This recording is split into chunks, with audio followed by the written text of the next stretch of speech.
In today's video, I'm going to teach you how to enter accrued expenses in QuickBooks Online. Understanding this process is vital for anyone managing their finances because it allows you to accurately reflect your company's financial position by recording expenses that have been incurred but not yet paid. This ensures that your books are precise, insightful, and compliant with accounting standards. So, let's jump right into it. To get started, the first thing you'll want to do is navigate to the top left of your QuickBooks Online dashboard and click on the New button. This button is your gateway to all the various functions that QuickBooks offers, from creating invoices to paying bills. For our purposes today, we'll be focusing on entering a journal entry. After clicking New, go ahead and select Journal Entry.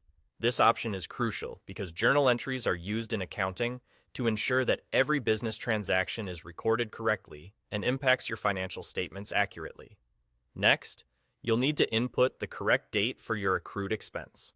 This step is more important than it might first appear, as the date you choose determines when the expense will be reflected on your financial statements.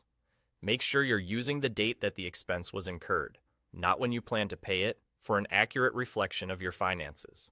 Once you have the date set, you can start adding the expenses. Let's take payroll expenses as an example.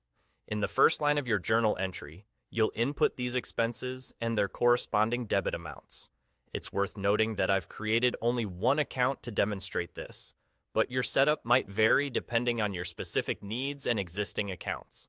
Make sure that this aligns with your chart of accounts and accurately represents the nature of your expenses. For the next part of the entry, we'll address the accrued expenses account. This account will have the credit amount entered. The accrued expenses account acts like a placeholder to represent your outstanding expenses. It shows the amount you owe but have not yet paid. If you haven't already set up these accounts, now is the time to create them to ensure you can precisely categorize these transactions. Once everything is entered and double-checked for accuracy, click Save. That's it. Your entry is now recorded, reflecting your incurred expenses and giving you an up-to-date snapshot of your financial obligations. And there you have it, a step-by-step guide on entering accrued expenses in QuickBooks Online. Following these steps ensures that your financial records remain accurate and your business continues to run smoothly. Thanks for watching, and until next time, keep your books in order.